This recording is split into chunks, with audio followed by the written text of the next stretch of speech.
tonight we are having this special thing, the dramatization of the novel by Achebe, the man of the people, under the title, The Discombobulation of a Rookie Patriot, in the dramatic rendition of Femi Osofisan of Nigeria. So, without much ado, I'll leave the stage to those who belong to the stage. You are welcome. Thank you.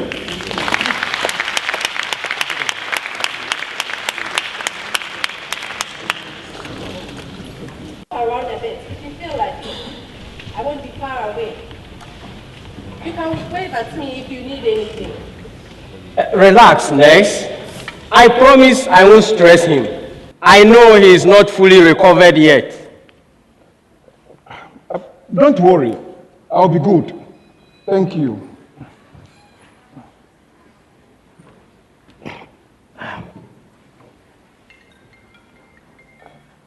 So we will start now. Ready? Can you please give us your name, sir, and introduce yourself? Odili Samalu. I was the candidate for the CPC in the Ananta Federal Constituency at the last general election. Thank you. Mr. Samalu was viciously attacked by his opponent's hired tax during the last election campaigns and is still recuperating on his hospital bed. Sir, how long have you been here? They tell me for about 9 weeks. I don't remember clearly. For most part of it, I was in a coma. Awfully sorry, sir. Hope you are better now. Oh, much better. Thank you. At least I can talk a bit and walk around by myself. So, can you tell us how it happened? Well, how shall I begin? I suppose you could say that it all started the day I decided to join politics and run for the seat of Ananta in the Eastern region. By then, the seat had almost become the property of Chief Nanga, member of the POP and current Minister of Culture. I remember the day very clearly. I had moved out of his ministerial mansion where I was staying as his guest. I had moved out to stay instead with an old mate of mine in the university who is now a lawyer, Barrister Max Kulamo. We had not seen each other for a long time. Good gracious! Diligently! Now your eye did this! Campus boy! How good to see you again! Oh, Billy the Great! You rascal! So you mean you've been in this town for a whole month and you didn't call me? I'm sorry. You see, if this... I know. You couldn't reach me. Yes. This bloody phone that they won't give me. You won't imagine how many months now have been on the waiting list for one. But I will not give bribe to anybody. Still the old man. You know me.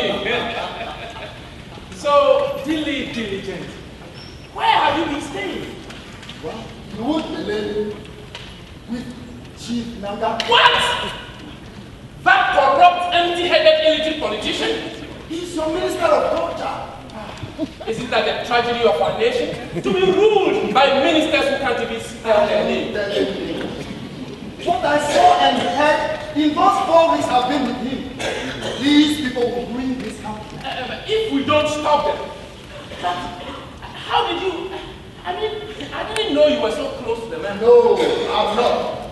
He had been my teacher in the primary school long ago before he went into politics.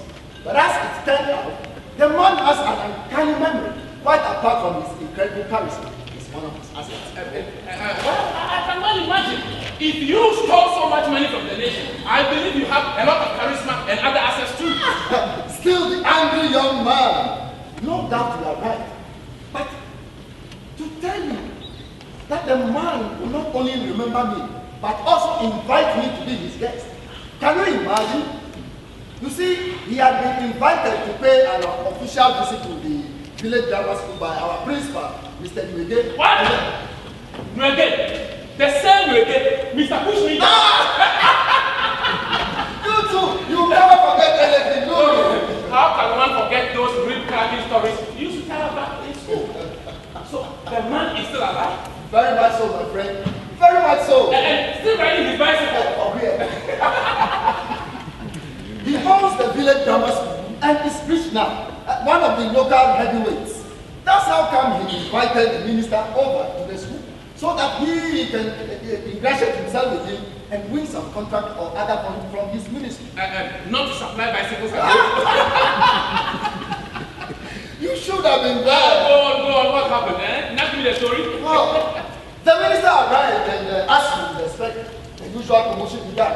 Dancers throwing themselves across the sand, praise singers blowing their horns, and hunters shooting their guns.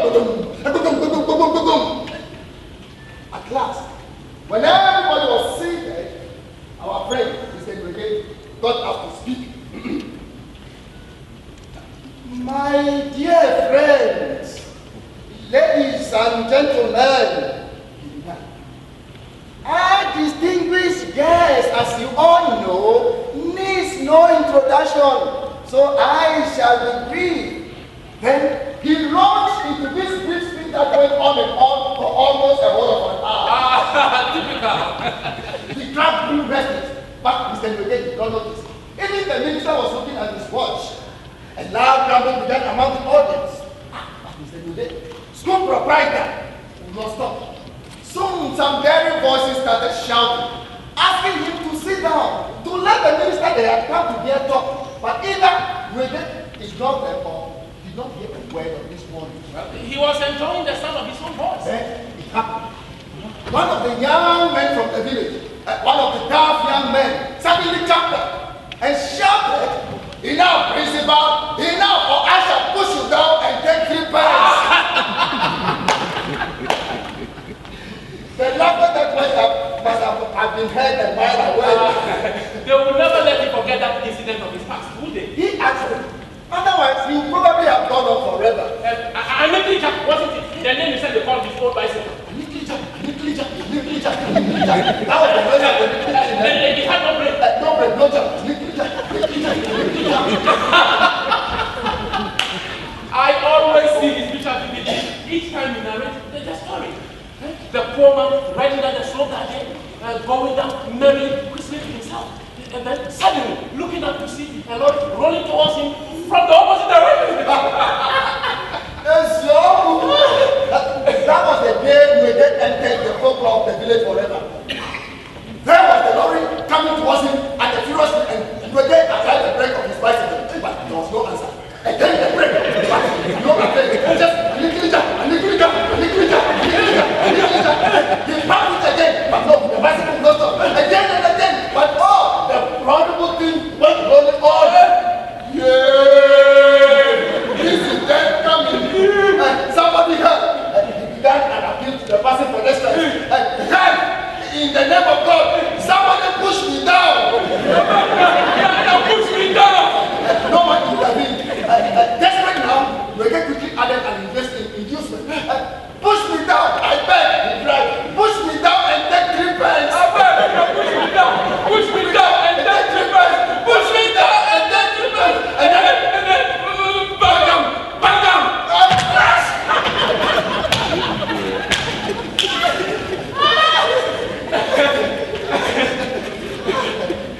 He will never live down that joke in the annals of Ananta. It will go down with him to his grave. So, the minister, what did he do? Oh, he too burst out laughing, of course, shaking his head at his hapless host, which I thought rather uncharitable of him. Well, can't say I blame him. But you were saying that he invited you to his house. Oh, that was before Legon's speech. You see, there we were, we teachers, waiting in line to shake the minister's hands. I must say I was quite unhappy having to line up like that, like the pupils. In fact, I was frowning when he came to me. I looked him straight in the face. Then what happened completely astonished me.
Mr. Principal, oh yeah, people, let's go and see the other things what I'm doing. Sure. Follow me on up. After you, principal.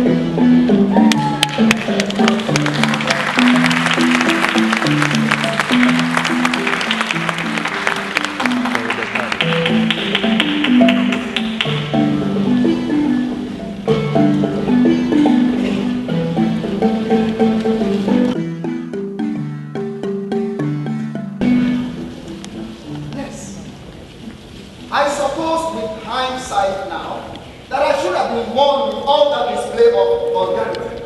But I must tell you, I was genuinely taken by the man's charisma and his generous offer. And then there was something else. Don't tell me. I knew you would guess. Good man. Better of women on campus. Look, I have changed, man. But you apparently haven't. So, who was she? That was what I tried to find out. One moment, when I saw the journalist standing alone, I quickly drew him aside and whispered.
So, have you seen the girl since then? No, but I intend to now. In spite of her being engaged to the minister? In fact, because of heavy engaged to you. And what about Elsie then? The one you said you were planning to marry? Elsie. What if I tell you it's because of Elsie I'm going after Edna? Oh, she left you? Yes. She left me on a nap. The minister should not heard from me. You don't mean it. That is why I am anxious to get back to the village. I must have my own back. I see. Well, but it's a long story. Maybe when you are back from the meeting. Oh, didn't you say there's a meeting coming up? Oh, yes. What's the time? Anyway, thanks for reminding me. I must go now. We will talk later. All right. There's much to talk about. And meanwhile, make yourself at home. The fridge is right behind that door. And when you have settled down and freshened up a bit, you can come and join us.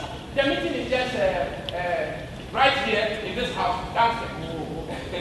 I will come and join you. Look, there are a lot of people who you haven't met before, even though you never have heard their names on the radio or read about them in the newspapers. We are, I don't mind telling you, trying to form a political party. Huh? You? A political party? Are you surprised?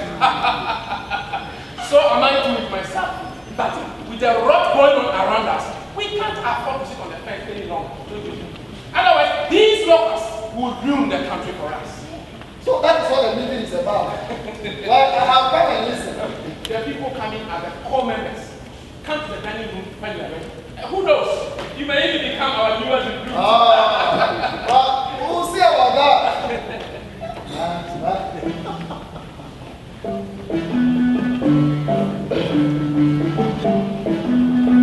So I went to the meeting and listened quietly as they talked. And I must confess, I was immediately taken with the idea of the new party, the Common People's Convention. It was after they had broken up, when I was left with Max and his first Eunice, that the conversation began that will lead me to my important decision.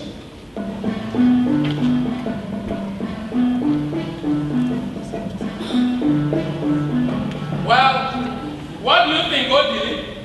Well, I like your ideas, but I must say I find it somewhat odd that a party calling itself a Common People's Convention should be made up of only professional men and women. You see, Odili, what you saw here just now is a vanguard, the planning stage. Once we are ready, we'll draw in the worker, the farmer, the blacksmith, the carpenter. And the unemployed, of course. But I'd like to take our friend on a purely historical point. I want to remind you that the great revolutions of history were started by intellectuals, not the common people. Karl Marx was not a common man. He wasn't even a Russian. True, Eunice, but I am not surprised Odili made that point.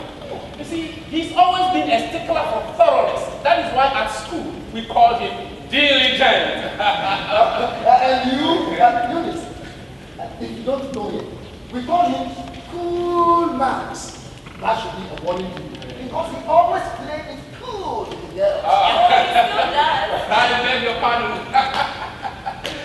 Anyhow, lady and gentleman, or is it gentleman and lady as Odili said? Max, why not say comrades as our traditional friends been saying? No. As I have said several times before, I don't want anybody to say we are communists. We can't afford the label. It will simply finish us. Our opponents may point at us and say, look at those crazy people who want to have everything in common, including their wives. That will be the end of everything. And that's a plain fact. I think I agree with you. But our friend the trade unionist reply, as you know, is that our trouble in this country that we are too nervous. We say we are neutral, but as soon as we hear communists, we begin to shake and piss in our trousers. You know, the other day, when somebody asked him why he went to Russia last January, he answered, it is because if you look only in one direction, your neck will become stiff. I'm sure you guys have a lot to talk about, but me, I'm going out and want to turn in. So what do you need if you'll excuse me? Oh, go in and thank you for all this, and see you tomorrow morning.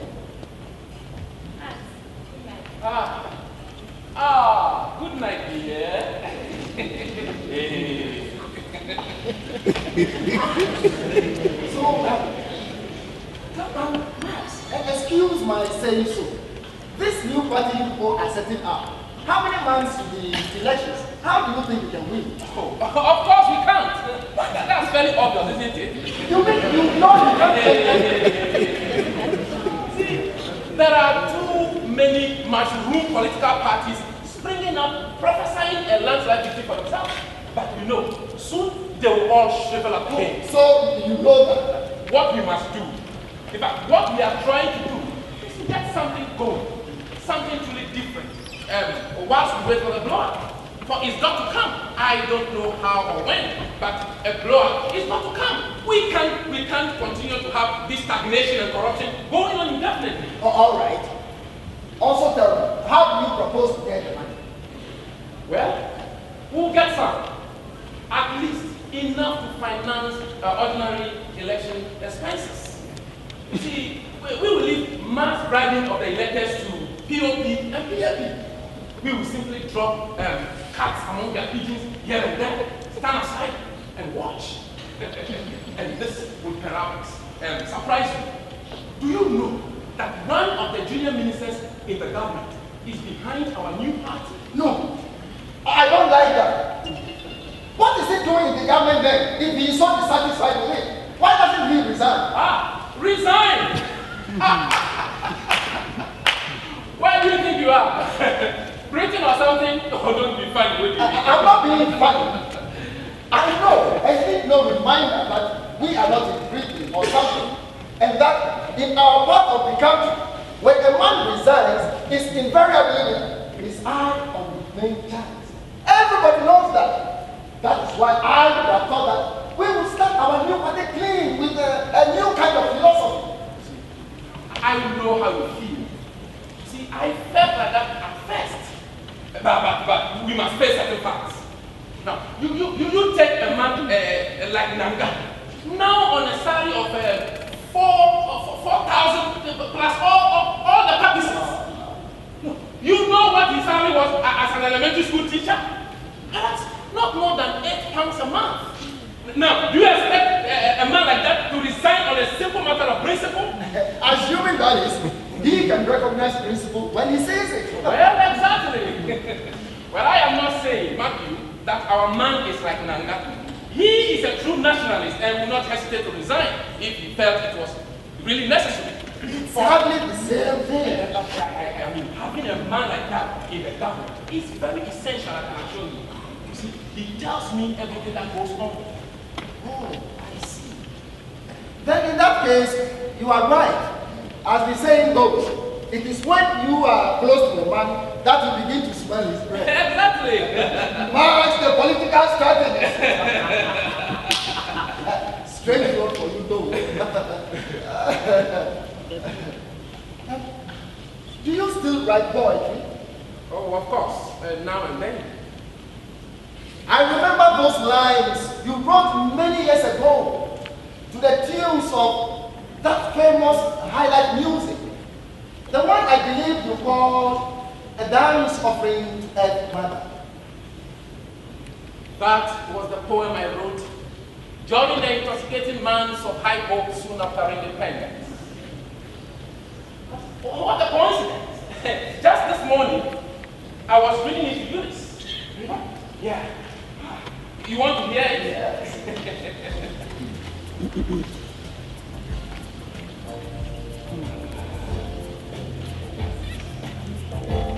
I will return home to her. Many centuries have I wandered, and I will make my offering at the feet of my lovely mother.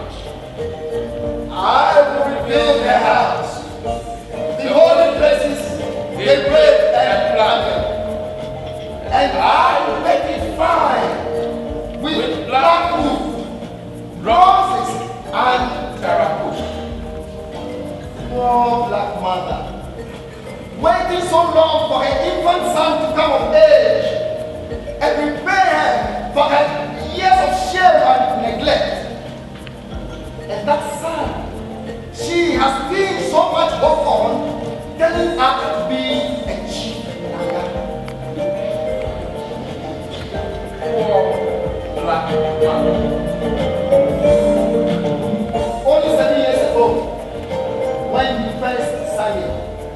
the air then was filled with gaiety and high promise. That time seems more than 7 lifetimes away. And now, as you sang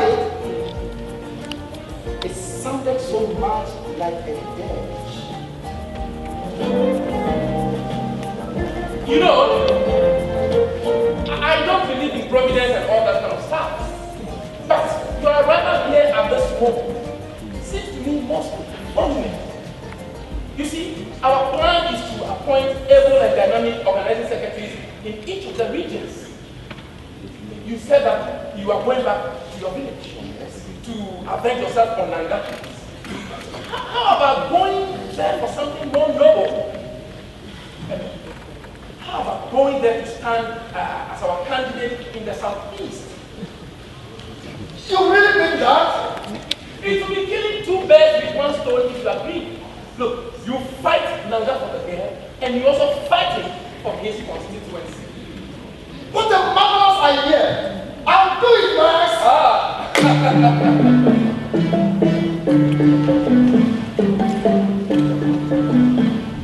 So, I returned to Ananta on the 23rd December. After Mass, and his Fiancée had tried in vain to make me spend Christmas in Bori.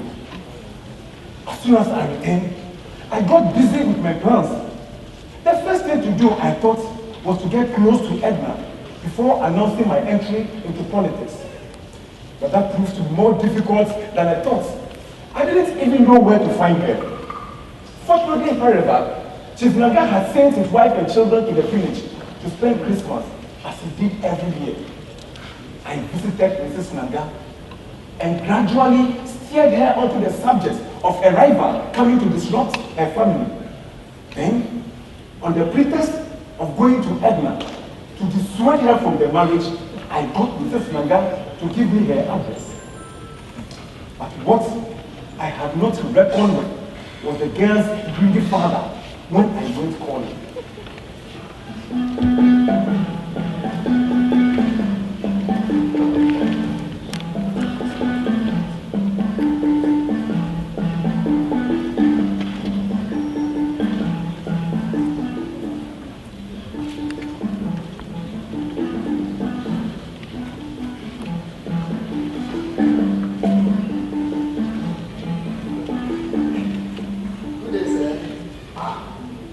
Welcome, my son, welcome. Please forgive me. I must carry the death of the cola nut. It got finished only this morning. Oh, don't worry about cola nut. You do not know me, but I'm one of the teachers at the grammar school. Yes, I knew it was a place I had seen. Welcome. Once more, I apologize for not having cola nut. Oh, I understand. It is not always that people have cola nuts nowadays. It is said that since the woman of the house went into hospital, there has not been anyone to look after this. Oh, I hope to get well again soon. You are looking on the man above.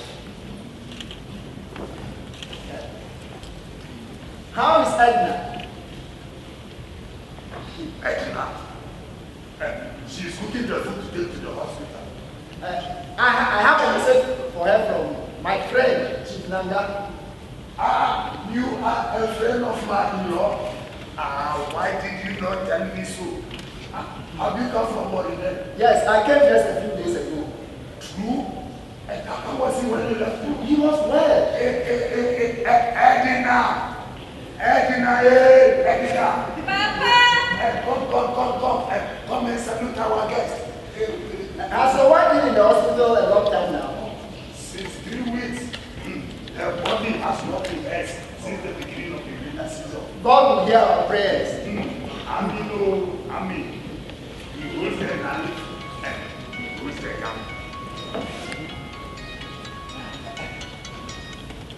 I'm one of the teachers from the grammar school.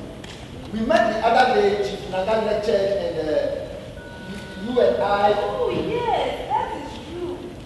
You are Mr. Samalu. a good memory on top of your beauty. When Teacher, sit down.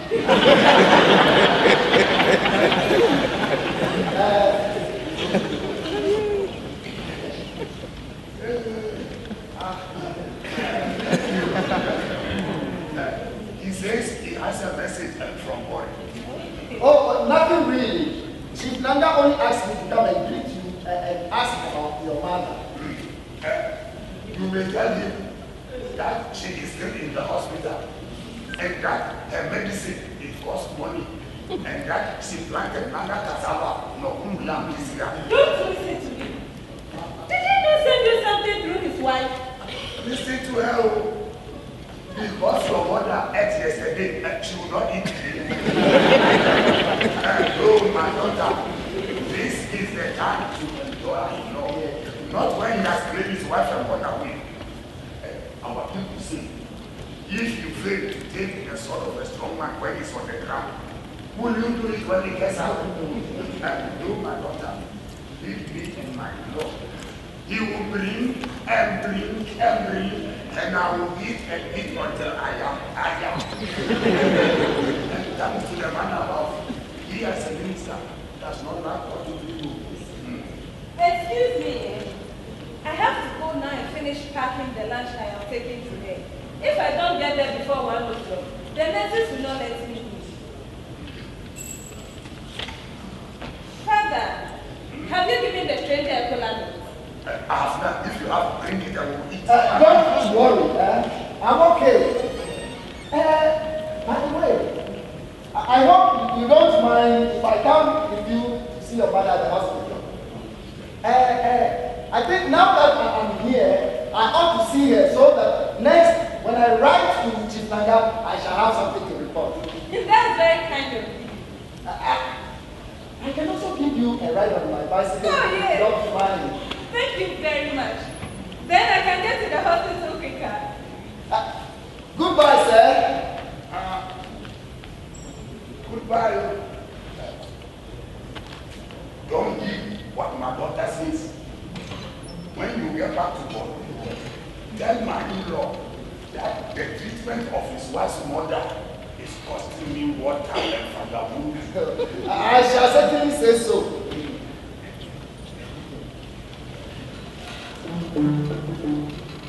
Let's go. Oh, goodbye.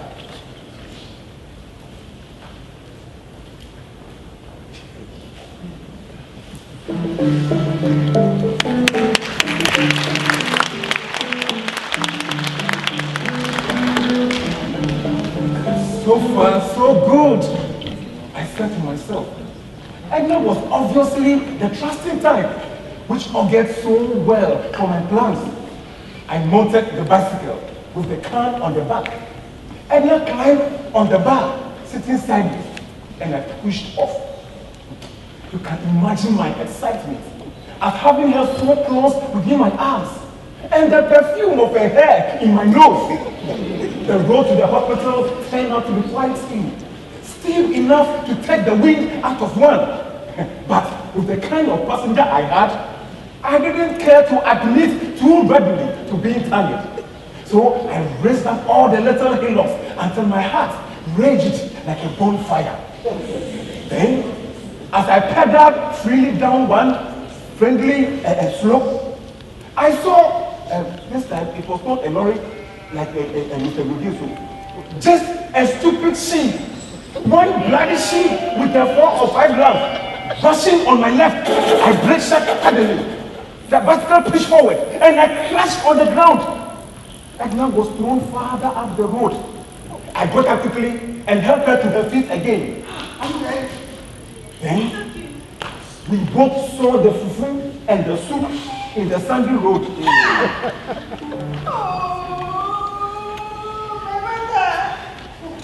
Oh, Father! She will die of hunger today. Edna, I'm sorry. It was not your fault, I know. Can she manage some bread and coffee? We can get some outside the hospital. I haven't brought any money. Oh, don't worry. I have enough of me.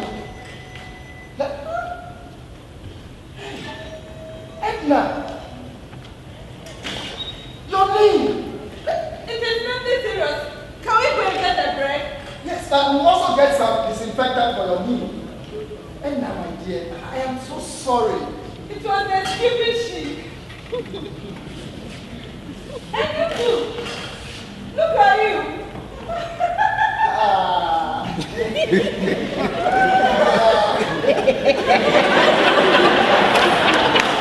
Oh, thank you.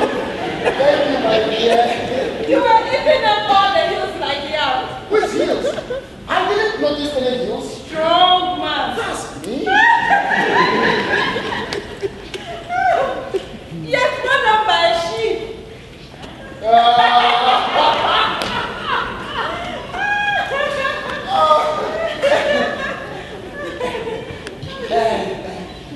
Edna, there's something I want to tell you. Me? Yes. I want to give you a piece of advice. As someone who has seen more of the world and as a friend, Yes, go. I know you say it's not my business, but I think you'll be making a very serious mistake if you allow anyone to rush you into marriage just now. Honestly, you are too young to be rushed into such a thing, especially with the polygamist. Is that what Mama asked you to come and tell me? Who is Mama? Oh, I see. Mrs. Nanga? No. Why would she ask me to come and tell you anything? No one has sent you. In your own interest, Edna, don't go and spoil your life. What is your business in it? Not whatever, but Edna, give yourself a chance. The man's son is almost your age, and he cannot. I know. But that is the world of women. Rubbish. That is what we have to accept. Rubbish. An educated girl like you saying such a thing. Are you a Muslim or something? He paid for me to go to college. And so, Edna, my love for you.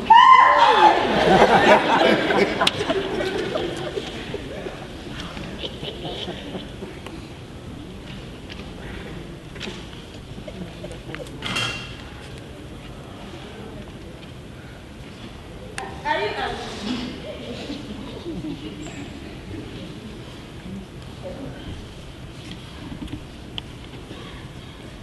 The very first time I saw you, I did. Forget it. Everything I've told you. Yes, it's none of my business. Oh, what do you mean? Let's go. I am sorry. Sorry about what? Let's go. I'm sorry, Oshili. Please, forgive me. Oshili, I am sorry, man. Oshili,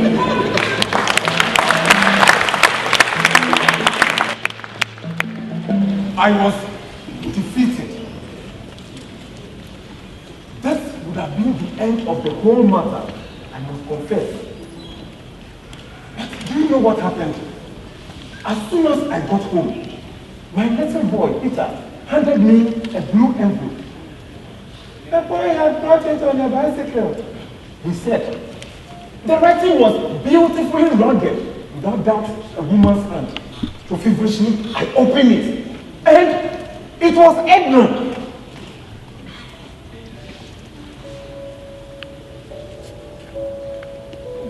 Dear Oshili, I cannot adequately express my deep sense of gratitude for your brotherly piece of advice.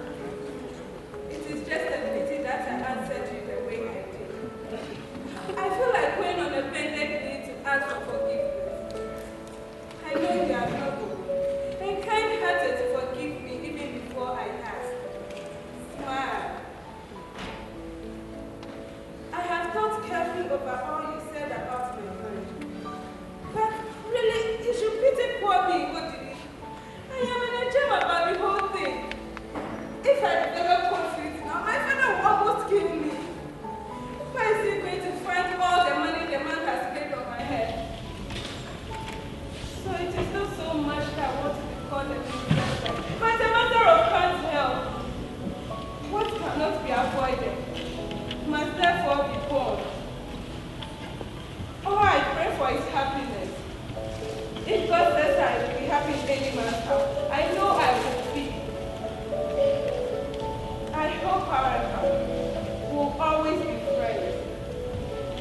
For yesterday is only but a dream, and tomorrow is only a vision. But today's friendship makes every yesterday a dream of happiness, and every tomorrow a vision of hope. Sweet dreams. Yours very true. Edna Otto. I read the letter standing up, then sitting down, and finally lying on the bed. Flat on my back, I analyzed it word by word, phrase by phrase. Then finally, I realized what I had not wanted to admit to myself. I was not just playing with Edna because of Chief Nanga, but I had fallen deeply in love with her. And I wanted her at all costs to myself. From that moment on, I was determined to let her know, to point to Chief Nanga, and let him know that I was in love with Edna. Well, I'm afraid I have to stop you now. That's enough stress for him for today. We can continue tomorrow. All right. Thank you very much. We'll continue tomorrow then, Mr. Samalu.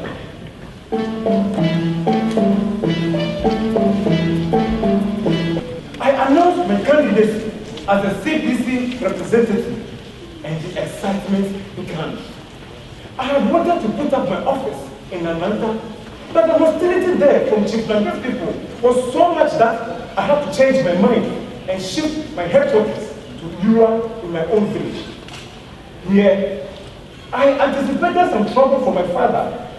He was, as you probably know, the local chairman of PAWA in Ura. So I expected his house would not contain both of us. But I was quite wrong. He took the view in line with the general feeling in the country that the mainspring of political action is personal gain. So the only comment I heard my father make to him, in fact, at the beginning, was when he asked whether my new party would give me enough money to fight Nanga. He sounded a little doubtful. But he was clearly satisfied with what I had gone out of it so far, especially the car, which he was now using nearly as much as myself. So the normal hostility between us was pushed away in the corner. But very soon, that was to change and change again. We were one day sitting in his outhouse when I saw Chief Nanga's Cadillac approaching. Not wishing to talk to him, I hastily withdrew to the main house. But after a while, my father summoned me.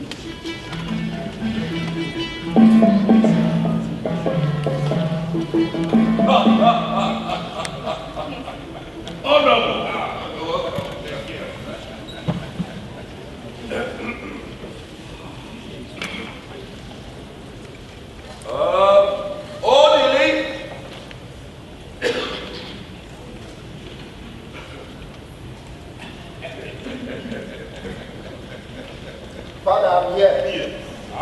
What do you mean by great enemy? Hello? What? Did you see Chief, the honorable minister here yesterday? Oh, let him be, sir. He and I like to say harsh things to each other. But it's only jest. Those who don't know us maybe think they are going to cut off each other's head. Nonsense! I say, Odili, you have to listen. Don't worry about Odili, sir. You see, if a young man does not behave like a young man, who is going to? But he was waiting till he built his own house. Then he may put his head into a pot in the air. Not here in my house. If he has no respect for me, why does he carry his foolishness to an older visitor like you? Oh, never mind. I am no guest here. I regard here as my own house, and you my political father.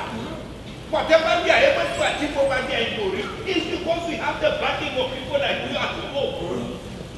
All these young boys who are saying all kinds of rubbish against me, what do they know? They hear that Chief Nanga has eaten 10% commission. Then they begin to break their head and hold her up and down. don't mind them now. The fools. I suppose your new four-story building is going to be back.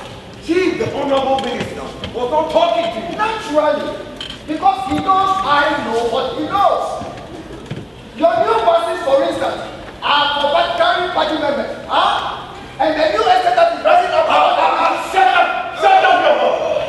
Leave him alone, sir. Leave him alone.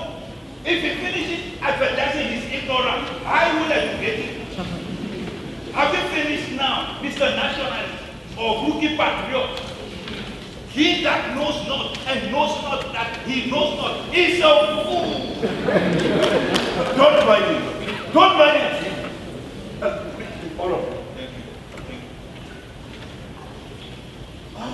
He is my son. But I can tell you that if I had another like him, I would have been dead long ago. Anyway, sit down now. I have something to say to you. I said sit down!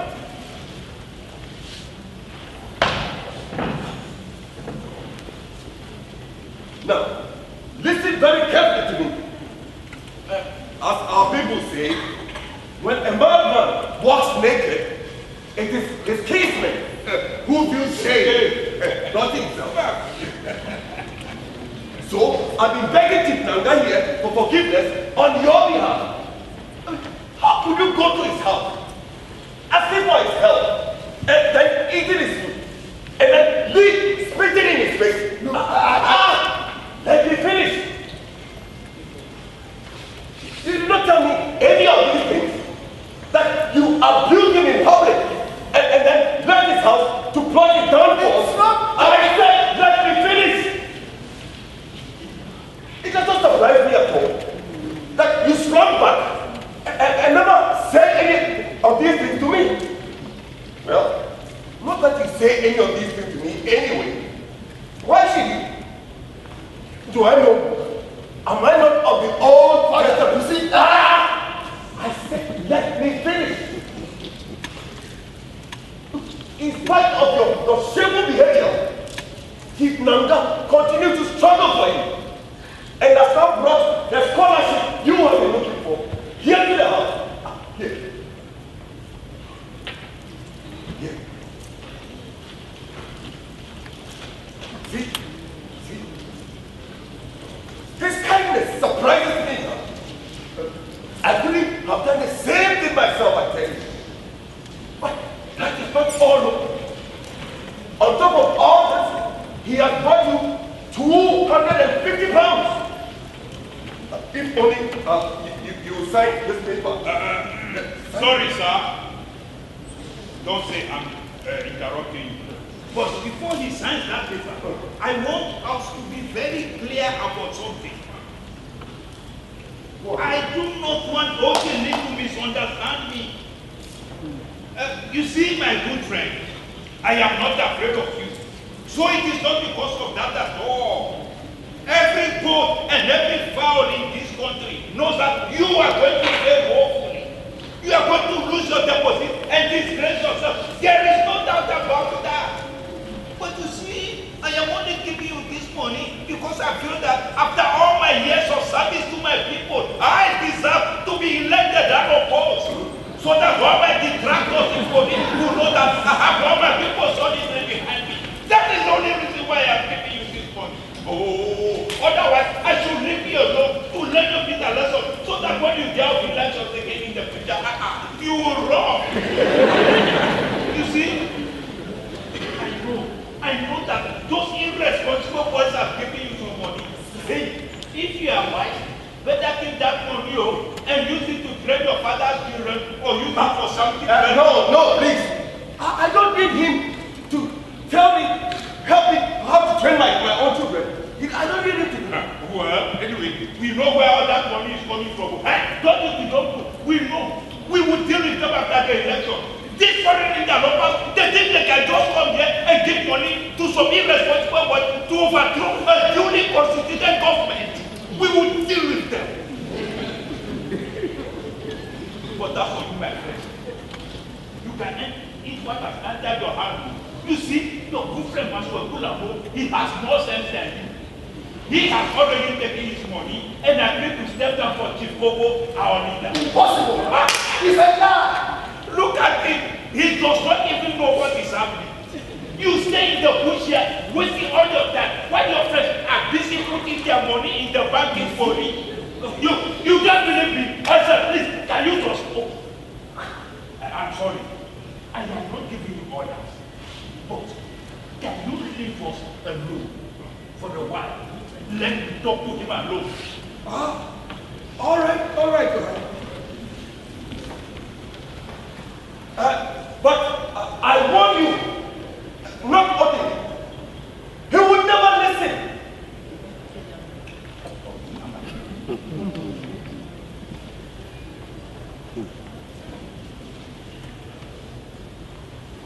So, how is it, my friend?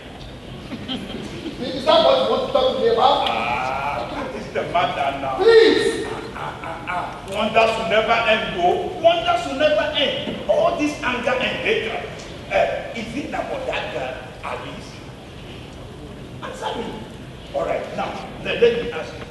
At least you should remember, Odili, I asked you, or did I know about that girl right from the start? Answer me now. I don't want to discuss it. It is precisely because of this misunderstanding. Now, you yourself, you told me that you are not serious with the girl, and that I clearly remember how you put it that day. You said she's not some good damn girl. Look here, Mr. Nagam. Don't provoke me anymore, or unless you want our names to come out in the newspapers. And the girl herself too. I asked her that day in my own house, and she just said there was nothing between the two of you, and that she's that's all right. You've had your way, haven't you? So let me alone. Oh, Bodhi. Don't touch me! Don't be jealous now. After all, she's not your wife. What is all this nonsense for? You've had your way. So let me alone. You slept with my woman, Bodhi. That American woman. Denying. That woman is a slut. She practically threw herself at me. Tell her I said so. Oh, I see. So that makes the difference. Oh. All right. Odi, let's forget about everything. Odi, you see, I am very sorry if I offended you. In fact, I agree. All the mistake is mine. And I tender and reserve the apology. Odi, if you like, this evening, I'll bring 7 girls to your house. Oh yes, 7. Oh, you can do the thing there.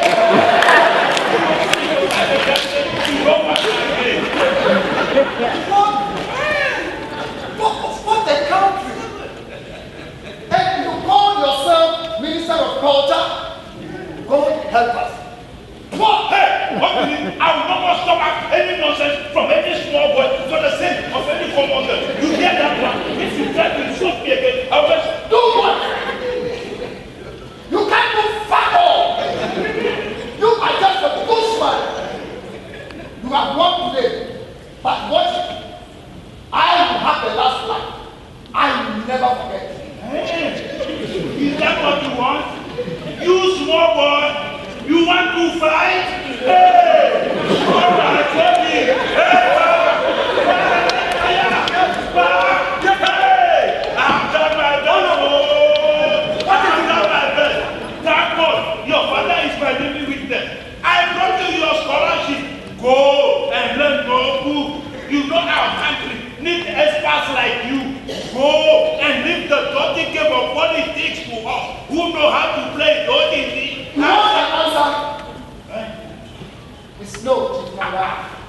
No, you can't tell it. You think everybody can be bought with a few £20? You are making a very big mistake. I'll find you in the bush and along the road. If you find the entire PCP, I can see fear in your eyes. Yes, you are trying to cover your fear. If you are not afraid of me, why do you hide that to molest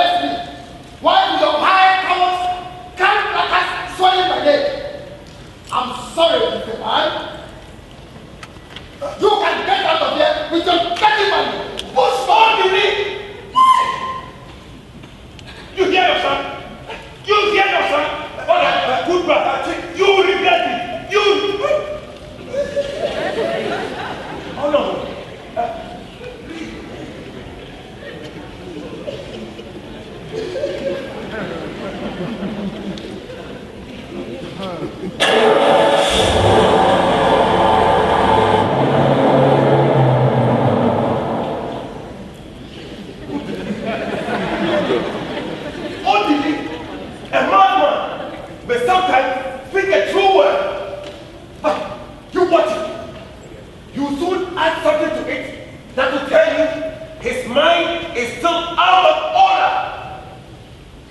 My son, you have again shown your true self. When you came home with the car, I said to myself, good, some sense has entered his belly at last. But I should have known. So, you really want to fight it, Nanga? My son, why not you fall where your pieces could be carried? If the money was given to you was too small, why didn't you say so? Why didn't you ask for 300 or 400? But no, your name will not be ordinary if you did that. You had to insult a man who came to you as a friend. And then, now let me ask you, do you think he will come here tomorrow and beg you with 250 pounds? You have lost the sky, my son. You have lost the ground. And you have lost everything. Why? Is it your loss? Why do you worry yourself and throw me for my loss that is mine and not yours? After all, you are the POP and I will CPC. Go on. Laugh at me. I am now a clown for you, am I not? But you will still listen to my irritating voice until the day comes when you would stop answering orderly Samalu. Or else, when you look for me again and never find me anymore.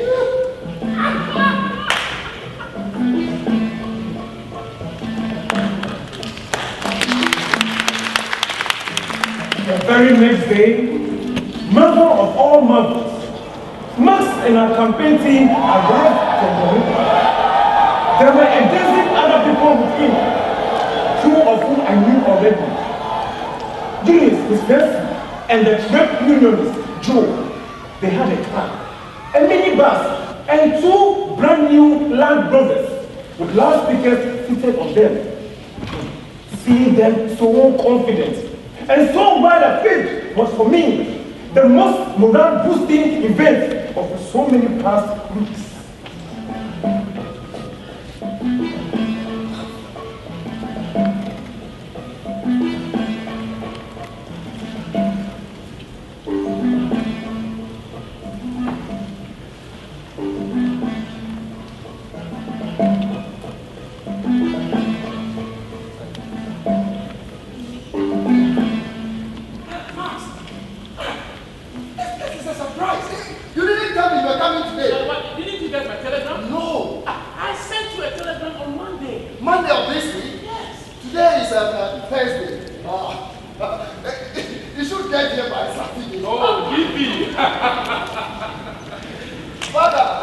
Yeah.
POP got to do with it? Father, you know your POP. No, go ahead with your campaigning. Well, I don't mind at all. As our people say, the hawk should perish, and the eagle perish, and whichever says to the other, don't, may it only rain. Let's go.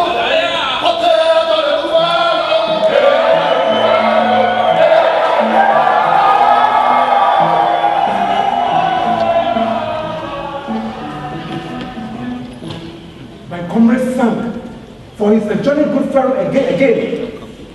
And by this time, the loudspeakers had been switched on, and the entire neighborhood rang with the song. By the time 4 or 5 highlight records had been played as well, the compound became too small for our audience. It was a remarkable meeting indeed. I hadn't been so excited. After Max had spoken, so many people also spoke and gave me their support.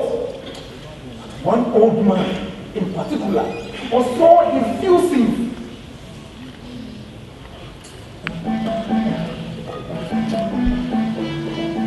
I want to thank the young man from the city for his beautiful words. Every one of them entered our ears. I always say that what is important nowadays is no longer age or title, but knowledge. The young man clearly has it, and I salute him. There is one word he said which entered my ear more than everything else. I don't know whether you others heard it in the same way as I did. That word was, our own son should go and bring our share. That word sweet to my ear. The village of Anada has already eaten. Now they must make way for us to reach the plate. We all know what one dog said to another. He said, if I fall for you this time, and you fall for me next time, then I know it is play, not fight. Last time we elected a member of parliament from Anaka. Now it is our turn here in Urua. A goat does not eat into a hen's stomach, no matter how friendly the two may be. Never. Ours is ours, but mine is mine. No man here in Urua will give his paper to a stranger when his own son needs it. Our own son, Odili Samalu, is our candidate. Have I spoken well? Kwenu! Amama kwenu!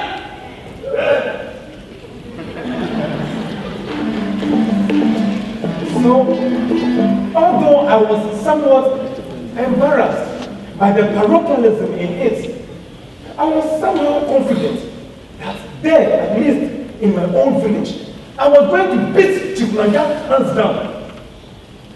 Later, I called Max aside and told him in a few words excitedly about Chikunanga's visits.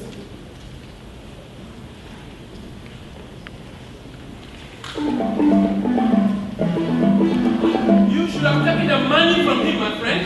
What? Look, Chief Popo offered me 1,000 pounds, you know. I consulted the other boys and we decided to accept. So Chief Nana was not lying. Oh, he told you? He paid for that minibus. I don't understand. Are you saying that you've taken money to step down from POP? Of course, nothing of the sort. You see, we needed the money and I signed their paper, but it has no legal force whatsoever. But it has a moral force. What's that? Look, I don't understand the answer. I thought we wanted our fight clean. You had better be on the lookout now. Because there will be even more issues from now on and people will say they have cause. And don't worry about that. I can't but worry, I'm afraid. If our people know nothing else, they know that if a man takes money from another for services, he must render that service or remain vulnerable to that man's just revenge. Neither God nor Satan. Forget all that. And do you know, Odin, that British Amalgamated has paid out £400,000 to POP to fight this election? Oh yes! And we also know that even the Americans have been more generous, even though we don't have the figures as yet. Now you tell me how you propose to fight such a dirty war without soiling your hands, Senator? Just you tell me. well, we must be moving along now. I'll be back here in a couple of days to iron out everything and give you our detailed plan from now on. In the meantime, boy, if the offer comes again, take it! Never, man. It's as much your money as his. Never. Well, anyhow, the question is purely academic now. We must be moving along now. Tell the whole world he is a wonderful fellow. I like him. I can't take that man. Never! Never! No! I couldn't accept his reasoning. For me, taking that money under any kind of pretext was wrong. Well, however, there was something else on my mind now. Seeing Max and Eunice sharing in every excitement made my mouth water, to put it coolly. As Max made his speech, Eunice was a delicious picture of feminine loyalty as she sat there at the edge of a chair listening. And that scene made me abandon my carefully worked out strategy to go in search of Edna the following day. I was determined to tell her point blank, and I was in love with her. After all, our people said that there are only two things you could do with yam. If you don't roast it, you boil it. So if her answer wasn't no, it could only be yes. During the 50-mile journey to Ananda, I worked out what I was going to tell her. That when I got there, it was a different Edna waiting for me.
Instead of wasting your time there, you hear? I've been respecting you all out just for the sake of Chief Manga. But if you should ever make the mistake of coming here again, I'll tell you my name is Adinku. So, what are you waiting for? You head out. Go. If you don't want to come to me now. Go. I am leaving. Edna, listen. Who told you I came here for you? Whoever put it in your small empty head that I want to take you from your precious old man. What on earth do you think I want to do with a girl with no more education than lower elementary? By all means, marry your ancient man, and if he is not up to the task, you can always stay away to the sun's Wow! In my own house. No, please, no. In my own house. What is the matter? Why all the noise? This is the boy. This is the little boy who is trying to poke his finger into the eyes of my in-law. This small boy. What has he done? Edna, I came to ask for your vote. Is there anything wrong with that? I came to persuade you to cast your paper for me on voting day. That is why you want to kill me. You hear him? To ask for our vote against Chief Nanga. Do you think this boy said is correct? This is the boy who was ready in the hospital. I don't care what he brought you. He is trying to poke his finger into the nose of my in-law. I don't care. I heard he's all right. But what is my share in this? They are both white man's people, and they do know what is what between themselves. What do we know? What do poor people like us know? Come, my son. True. What? True. But if you're not man, let me give you a piece of advice. My in-law is like a bull, and your challenge is like the challenge of a tick to a bull. The bull, the tick, it fills its belly with the blood from the back of the bull. And the bull even doesn't know it is there. He carries it wherever he goes, to eat, to drink, or to pass audio. Then one day, the cattle comes, perches on the bull's back, and picks it out. That is how you will end, my dear boy. Thank you very much, sir, for your advice, but we'll see. And I hear they have been giving you much money to use in fighting my in-law.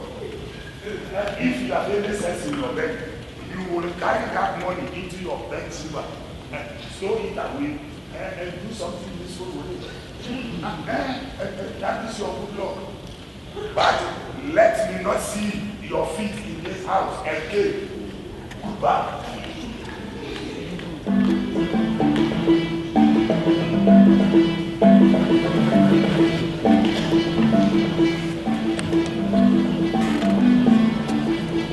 I left the house in your days. Then I decided to push Edna out of my consciousness.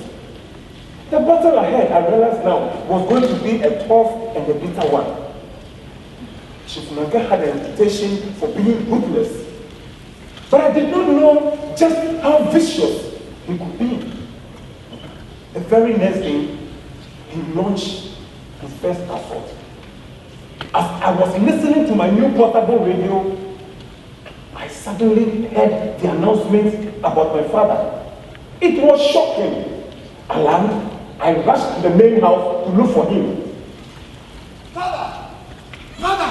Yes, has the world come to an end? Do you know what I just heard on the radio?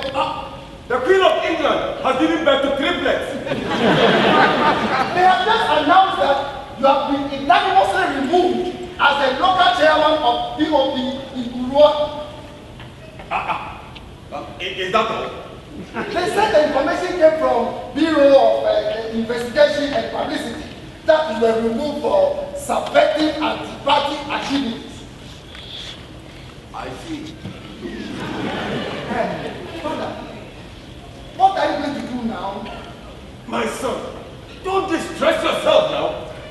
It is their own palaver, not mine. Not yours. Oh, Odi, remember, it was you who went and brought ant-infested faggots to our heart. Look, I have been in this thing long before you. My son, this is what we call politics in this part of the world. And I can assure you, this is just the beginning. No, I can't. Oh. Good day, sir. Yes? I'm from the local council office. I have a letter for you. Just as I was expecting. Odin, please take it from him. Take it from him and bring to me, huh? Local council office. Give it to me.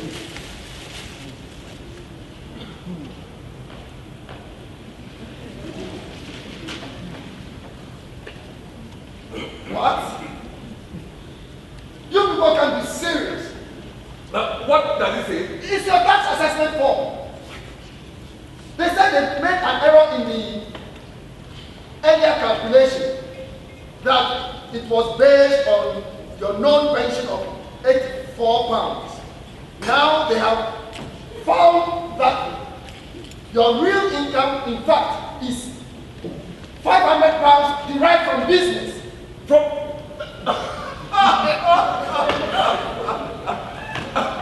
business? What business, man? I don't know, sir. Just ask you to deliver it. Okay then. Thank you very much. You may go. They said you are to the end of the month. In 3 days. 3 days? How generous of them. Tell them I'm here now. Tell them I'm here. What is this? Oh, your friend and girl. Who else? How can someone be so evil? It is only the beginning. As I said, I will not surrender yet. I will fight it to the very end. Well, yes. We will see. More visitors. What do you want? Wait, see the one. You go nowhere with this station. Oh yeah, okay, Mr. Samalu, make you follow her. Hey, that's my father, you know. And so what? I'll call her your mama. Don't be silly. Silly. Me? Silly? Just like you. Is it because they give you that airport is too dry? That is why you think you can abuse me? Now I cannot go away, right? Look, make you no waste time for her. Oh yeah, Papa, make you go. Hey, wait. Make you follow us people. You people say you're a big man, but you don't want pay tax. But it is just now that your man brought That one no concern. That one no concern. We will get orders to arrest him and bring him to station. Hey! If you dare catch him, I'll take the matter up with the lawyer.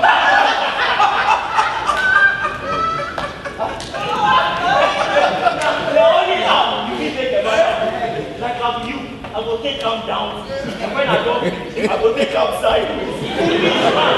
Oya, take your back, let us see them now. You won't take fight like that. All right. Okay, wait. Let's settle this thing here now. Oh, so you get some sense after all. Me, I'm not a trio. I don't silly like this. Oh, this is £24. Take it. I'll come and pay the tax tomorrow. And tell them you did not find my mother at home. All right. We go for now. But we go it on. We go it on.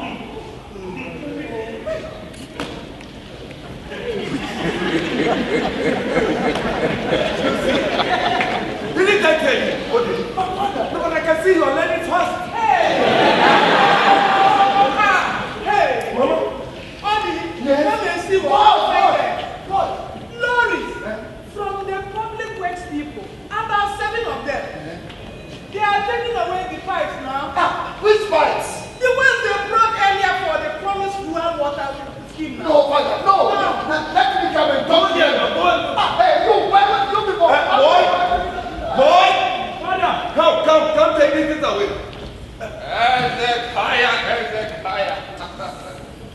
Hezekiah, my friend.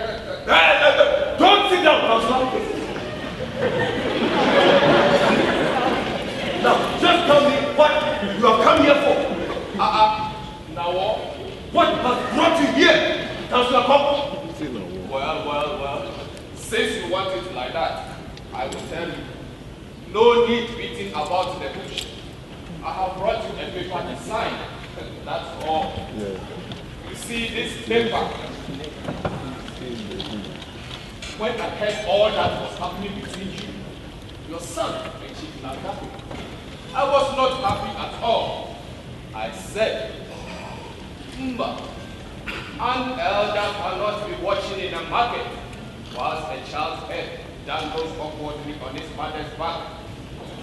That was why I ran this morning to see Chief Nagapi. We talked, and he was reasonable. He gave me this paper to bring to you. You see, everything will be calm as soon as you sign it. And what does it say?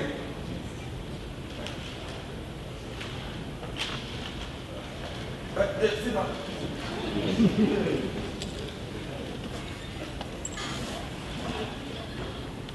What?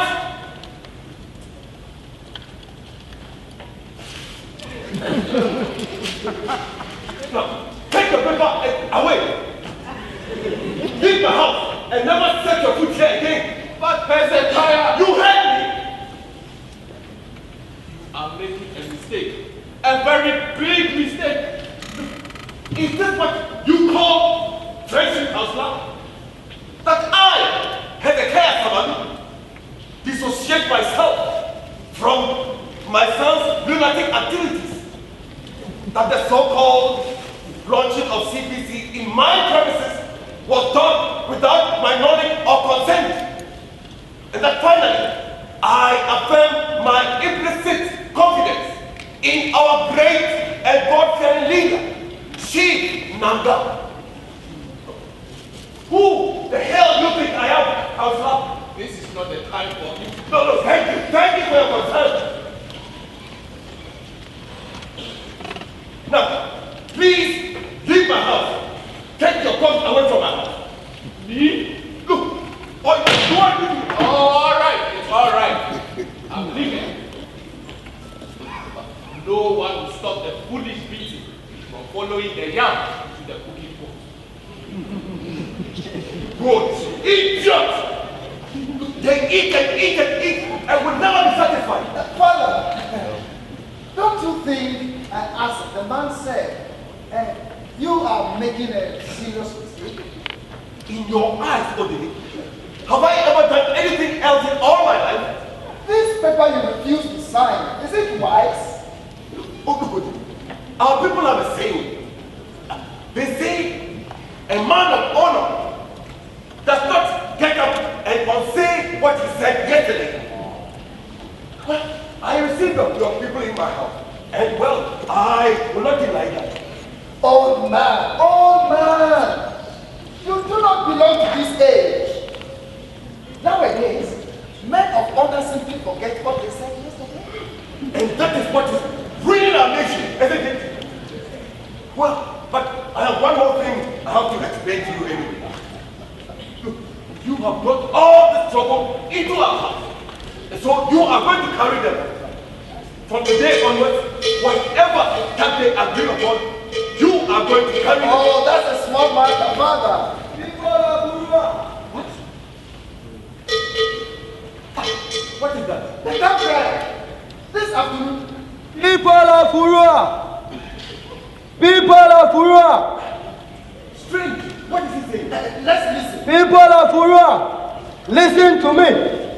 The elders and the councillors and the whole people of Urua have met and taken a decision. In the present political fight raging in the land, let it be known that we know only one man, and that is Chief Nanga. What? Nanga? Every man and every woman in Urua, and every child and adult will throw his paper for Chief Nanga on the day of election, as we have done in the past. If there is any other name in the matter, the elders and the councillors of Urua have not heard it.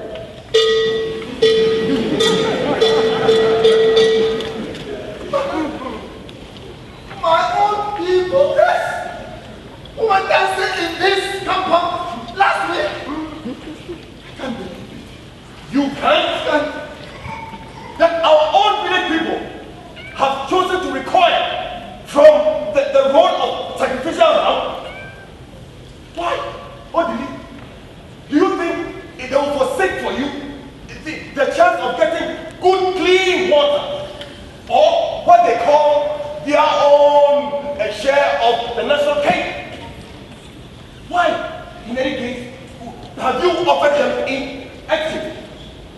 When you talk of your probity and all your lofty ideas, these things that we have heard and heard over and over again from Chief Nanga and the rest of them, why would they believe you? I will not give up, Father. I will not surrender yet.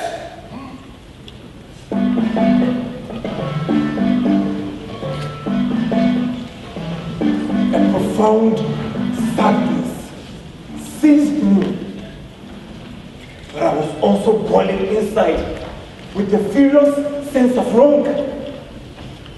In my anger, I took what now was clearly a reckless decision.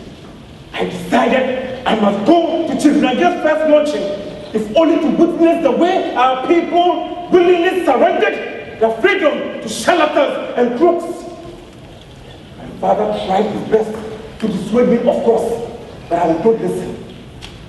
In the end, just so as not to be accused of deliberately going to provoke a confrontation, I decided to go not in my own person, but in disguise. I took great pains to disguise myself very well with the sunglasses and the hat, and I left my bodyguards behind so as not to attract attention and trouble, and I went alone. As soon as I got into the court premises, my eyes caught Chief Nanga and his party people.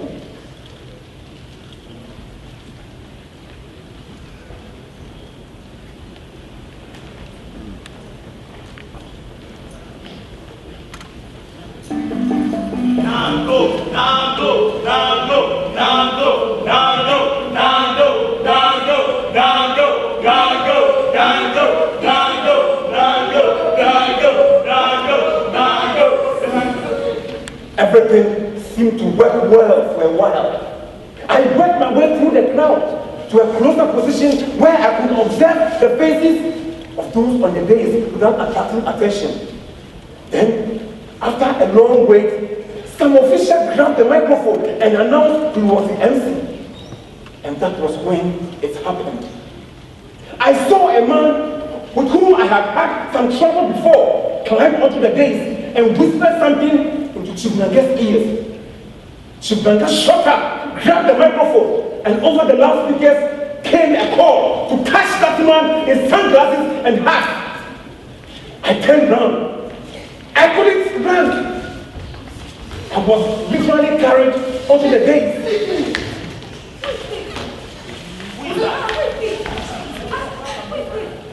Odili the Great,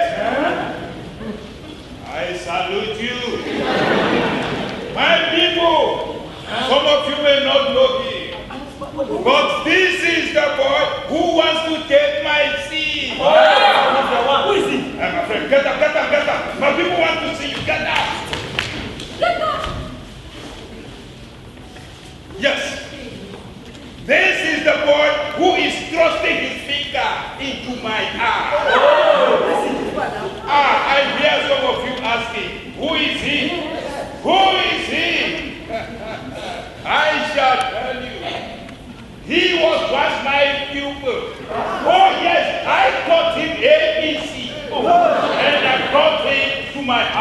to arrange for him to go to England. Oh no, he did not just take that one money, smell his hand, and go to my house. I was the one who invented him here. Anyone who so desires can blame me. He came to my house in Bori, ate my food, drank my water and my wine, and instead of saying thank you to me, he set about plotting how to drag me out and take over my house. He even tried to take the guy on whose head I have put the full bride price and many other expenses, and who, according to custom, is already my wife. This guy, yes, this guy, he tried to take this girl who is now covering her face for shame. Oh, luckily, my wife was in. My wife got him and reported to me. Oh, the little grace. Hey, aren't you brave? Hey, so you have come here to sit me out again? Or is it Edna you have come to see? Huh? To lick at your door? Okay, come. Take the microphone. Take the microphone and tell my people why you have come. There.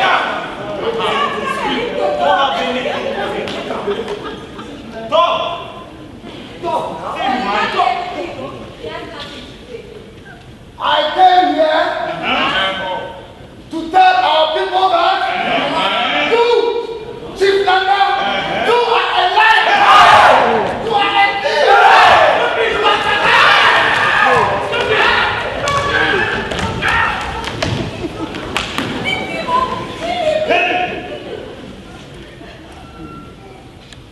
That was the story of how I entered up here.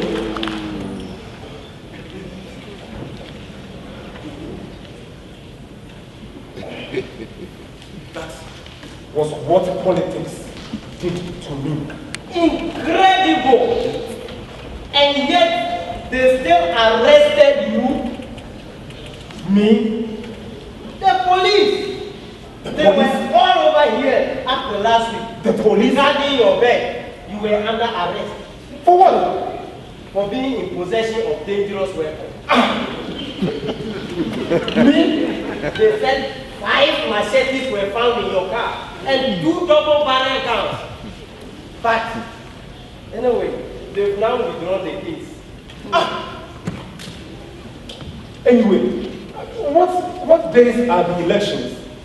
So you've not been told anything at all? No, they won't even allow me to listen to radio here. Well, I don't know if I should tell you, if you are strong enough. Perhaps I should first ask the next. Please tell me, are the elections postponed? Well, I will tell you. The elections were held, but they were massively rigged by the ruling PU. So protests followed, riots everywhere, looting and burning everywhere. And in the end, the army stepped in. A coup? Yes. The soldiers are now in power.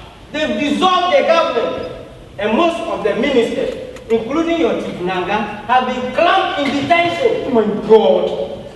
Soldiers! I have always been afraid of that. Now I'm seeing where the Nangas have led us. You are not happy. Well, perhaps we should be grateful to them for chasing away the robbers. But would they allow us to be happy? To be free? Free enough to choose our own leaders? You don't know. Only time will tell. But anyway, it's wild jubilation everywhere on the streets. I suppose my friend Max has also been arrested. No. I may as well tell you, Max is dead. No! Who killed him? The POP tax with their leader, Chief Coco, looking on. They ran him down with a car. Max! Dead for trying to save our country. Max, the visionary. And this woman, No, please. Don't tell me she's dead too. I have not seen a woman as brave as that. When she saw Max fall like that, she just reached calmly inside her bag, took out a gun, and fired into Chief Coco's chest. Now, she too has been taken in on the charge of murder. What a story. What is happening to our nation? That is what I'm trying to find out, sir. With this interview, perhaps when the people read it, when they hear directly from the victim, perhaps. Edna.